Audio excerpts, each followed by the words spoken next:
প্রায় ২০ বছর পর বাংলায় পা রাখতে চলেছেন তসলিমা নাসরিন। জি ২৪ ঘন্টায় তসলিমা প্রত্যাবর্তনের ফার্স্ট ব্রেক। জি ২৪ ঘন্টার খবর শেয়ার করলেন তসলিমা। আমাদের খবর শেয়ার করে ধন্যবাদ জানান লেখিকা। সেই ছবি দেখতে পাচ্ছেন আপনারা। মৌমিতা চক্রবর্তী আমাদের প্রতিনিধি রয়েছেন আমাদের সঙ্গে এই মুহূর্তে টেলিফোন লাইনে। মৌমিতা, তোমার দেওয়া প্রথম খবর, সেই খবর যখন ব্রেক হয় তসলিমা নাসরিন তিনি নিজে সেই খবর শেয়ার করেছেন তার কলকাতায় আসার।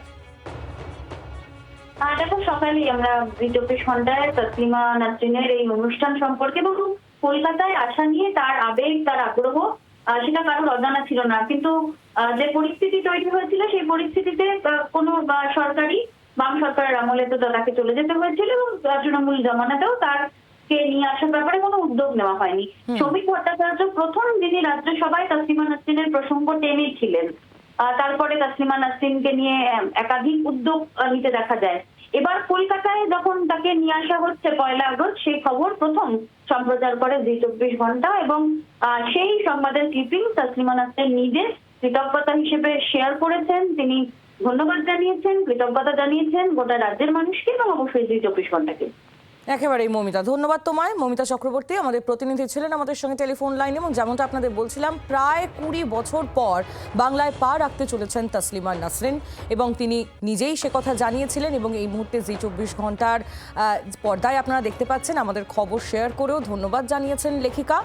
এবং এই বিষয়ে স্বাভাবিকভাবেই তার এত বছর পর কলকাতা আসা নিয়ে নানান মহল থেকে নানান প্রতিক্রিয়া উঠে আসছে। আপনাদের শোনাবো চূর্ণী গঙ্গোপাধ্যায়, তিনি কি বলেছেন।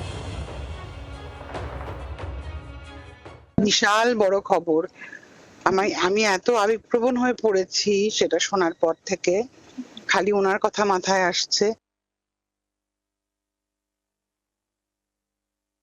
বিশাল বড় খবর।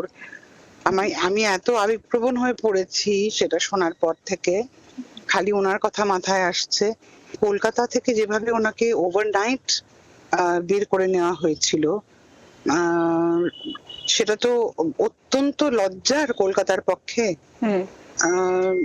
এবং সেই জন্যই আমার নির্বাসিত বানানো সেই কারণেই আর কি, সেই দুঃখ, সেই গ্লানি থেকে আসলে। এবং আজকে উনি যে ফিরছেন, এটা বিরাট বড় জয় ওনার। এবং সেটা সম্পূর্ণ হবে তখনই যখন উনি ফিরে আসবেন, এখানে থাকবেন। এখানে মানে এটা তো উনি ১ আগস্ট আসছেন, আমি জানি না উনি থাকতে আসছেন না অনুষ্ঠানের জন্য আসছেন। যদি এরকম সিচুয়েশন কখনো হয় যে ওনার এখানে থাকার ব্যবস্থা হয়ে গেল, তারপর উনি এলেন কি না এলেন সেটা ওনার ব্যক্তিগত সিদ্ধান্ত, কিন্তু আসার যদি জায়গাটা তৈরি করতে পারি আমরা, সেটা খুব ভালো ভালো একটা ব্যাপার হয়। বিশাল বড় জয় সেখানে। অভিনেত্রী চূর্ণী গঙ্গোপাধ্যায়, তার বক্তব্য আমরা শুনছিলাম। রাজনৈতিক মহল থেকেও প্রতিক্রিয়া উঠে আসছে। বিজেপির তরফ থেকে কি বলা হচ্ছে শোনাবো, পাশাপাশি কালীঘাট তৃণমূল এবং ঋতশ্রী বিয়ের তরফ থেকেই বা কি বলা হচ্ছে শুনুন। পশ্চিমবঙ্গ কেন হয়েছিল সে কথা আমরা সবাই জানি। পশ্চিমবঙ্গের পূর্ব দিকটি কেন পাকিস্তানে গিয়েছিল এবং কারা পাকিস্তান চেয়েছিল, পাকিস্তান হয়ে যাওয়ার পরও কারা এখানে বসে পাকিস্তান চেয়েছে, কারা আরব থেকে টাকা এনেছেন, জেহাদি টাকায় কারা সংসার চালিয়েছেন, সব মানুষ জানে। হিন্দু মেজরিটি নয় এরম কোনো জায়গায় কোনো মুক্ত চিন্তা নিরাপদ নয়, সে বাংলাদেশ হোক, পাকিস্তান হোক বা এই ভারতের কোনো প্রান্ত হোক।